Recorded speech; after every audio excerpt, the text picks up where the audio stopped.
can you share NFL Sunday Ticket? You can share NFL Sunday Ticket with 5 other members of your household at no extra cost. You need to create a Google Family Group, and I'll show you how to do it. First, you sign into your Google account and then you go to g.co/yourfamily. Here, you click Get Started, Create Family Group, Confirm.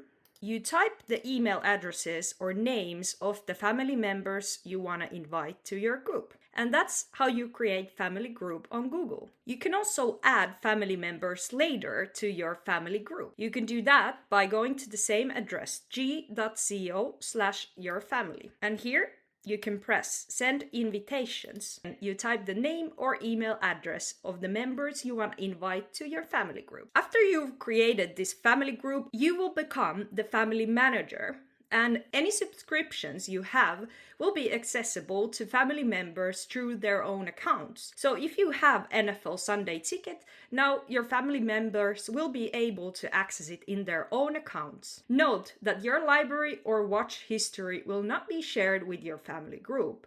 I hope this video was helpful to you, and see you in the next video. Bye bye!